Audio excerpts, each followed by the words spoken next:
every time I try that, I always come back to having like a shorter video. You know, I was thinking about this when I woke up this morning, and I literally have the same routine every single day. Like, I wake up and I do the same exact things, and I don't even think about it.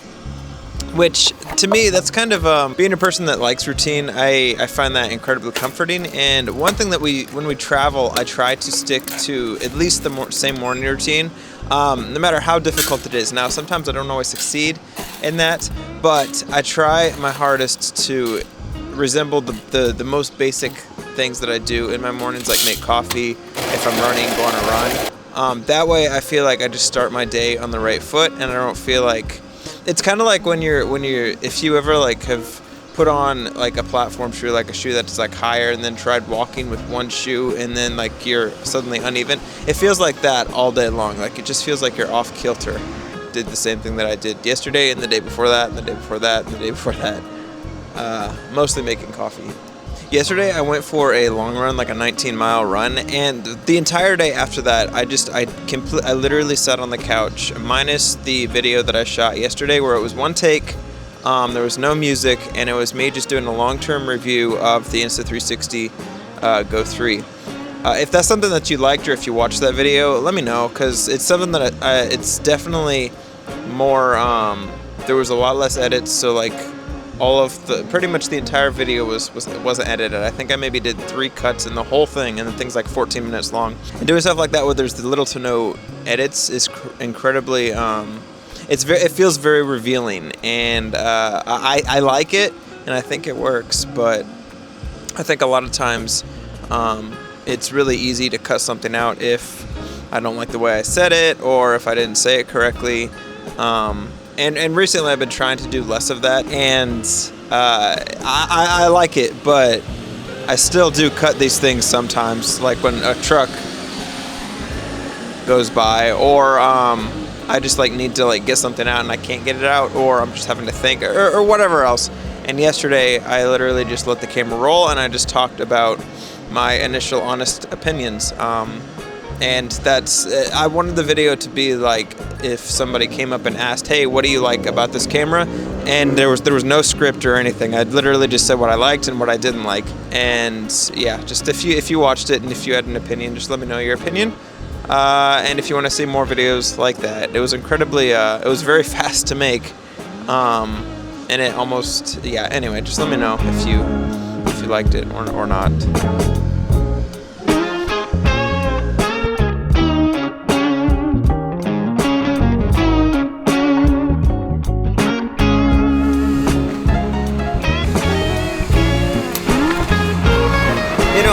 For a while, I experimented on the length of these videos, and I really tried making my videos closer to 20 minutes, but every time I try that, I always come back to having like a shorter video, like between like 8 to 10 minutes, and I think for me that just kind of works a little bit better. I feel like I can successfully tell a story in that time frame without it feeling long and drawn out, and that's me personally. If you have different opinions, let me know. Because I feel like every time I make a 16-minute video, it feels really long, and I feel like there's a lot of unnecessary stuff in there. Versus like a 10-minute video, I feel like it's very like it's like long enough to make it feel like it's worth it, but it's not like too long to where it just feels like I'm just telling you unnecessary. Let me know what you think, because so Savannah and I buy running shoes on a semi-regular basis. We have like mileage that we hit, and eventually once you hit a specific mileage on running shoes, the foam just starts to break down and the shoe just starts to fall apart. All that being said, Savannah just bought some new running shoes, but there is a break-in period of like 1 to 2 miles for the shoes that we get. And that's literally what this walk is for Savannah, to break in her new running shoes. I don't know if you would know this. Maybe you do, and if you do, let me know in the comment. But lately they've been tearing up like the streets around our house, and the only thing they've been doing is they've been putting this line in this asphalt, and I don't know what it is. I'm assuming it's some kind of like power line or electrical line or some kind of line. But they're literally like, they have like the trucks and the cones and everything, and it's all for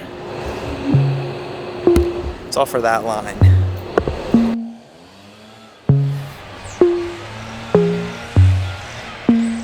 I feel like length with YouTube videos can vary from channel to channel and creator to creator, and even like from video to video.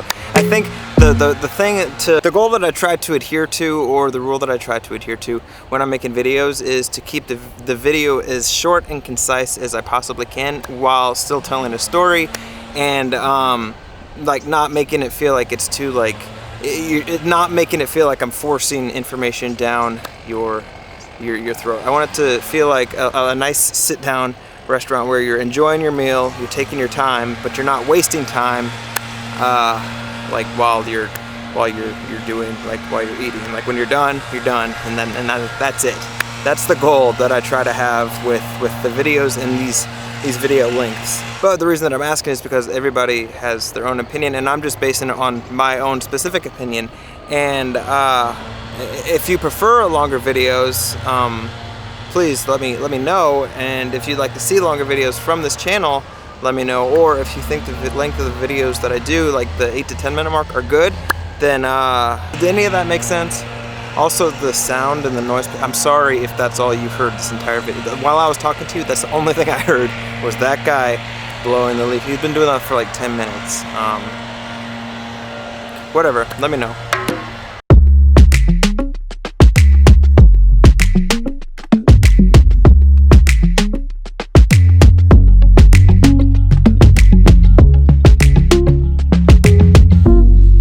This has nothing to do with what this video is about, but I just figured it would be something that I just was going to talk about because, well, I actually have to deal with it right now, and I figured right now would be as good of a time as any to talk to you about something we actually use at weddings or any kind of shoots all the time, and it's actually this cart. It's actually, we picked it up from, if you can read, from Academy, like the sporting goods store.